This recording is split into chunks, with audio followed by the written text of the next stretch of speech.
हाँ जी बेटा, इसमें अगला जो टॉपिक है वो है उपचार के नियम। तो अगर किसी व्यक्ति को कोई रोग हो जाता है तो हम उसे कहते हैं दवाई ले लो, कोई एंटीबायोटिक लो और आराम कर लो। अब आराम करने से क्या होता है?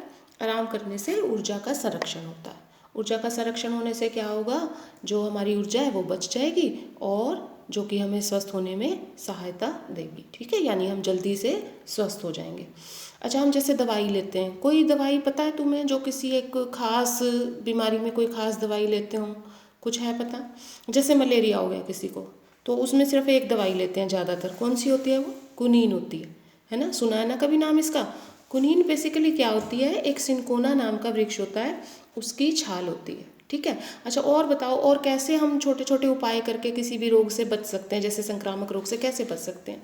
सबसे पहला तो हम यही है कि उस संक्रमित व्यक्ति से ही दूर रहें हम। ठीक है। और दूसरा, भीड़ वाले स्थानों से दूर रहें। ठीक है। जो है हमारा पीने का पानी है उसे पहले उबाल लें। अब जैसे ये जो कोरोना वायरस भी है, इसके भी बार बार टीवी पे जो निर्देश आते हैं वो यही है कि भीड़ वाले स्थानों से दूर रहो, संक्रमित व्यक्ति से दूर रहो। ठीक है। और बार बार अपने हाथों को धोते रहो साबुन से। ठीक है। तो आपने इन सभी बातों का ध्यान रखना है। और कैसे कर सकते हैं हम? हमारे जो आसपास का वातावरण है इसको साफ रखना चाहिए। ऐसा नहीं है कि कूड़े के ढेर लगे हुए हैं और हमें कोई फर्क नहीं पड़ रहा। ठीक है। तो अपनी सफाई का अच्छे से ध्यान रखना चाहिए। अब एक और जो उपाय इन्होंने बताया है वो क्या है? प्रतिरक्षीकरण। प्रतिरक्षीकरण क्या होता है? टीकाकरण। अब टीकाकरण जरूर लगे होंगे बच्चों, तुम सबको टीके, है ना? लगे होंगे ना? तो टीकाकरण यानी कि जब हमें डॉक्टर जो है इंजेक्शन लगाता है वो क्या करता है बेसिकली? वो हमारे शरीर में एक रोगाणु को डाल देता है। अब हमारा जो प्रतिरक्षा तंत्र है वो तो अपने काम में लग जाता है। उसे लगता है कि भाई शरीर में कोई रोगाणु आ गया, जबकि वो रोगाणु तो हमने जान के डाला है। किस लिए? अपने प्रतिरक्षा तंत्र को मूर्ख बनाने के लिए।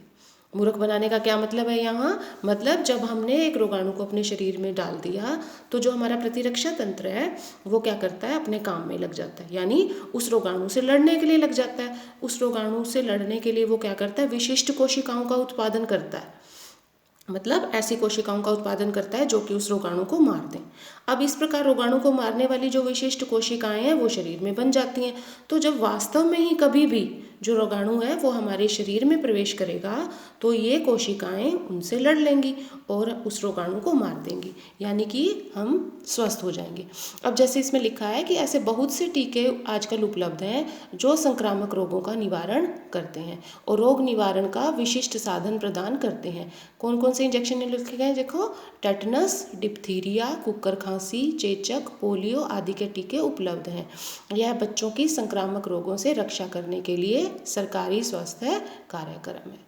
तो ठीक है बेटा, अब ये चैप्टर जो है यहाँ पे पूरा हो गया है। आप लोग इसके प्रश्न उत्तर जो है करने की कोशिश करना।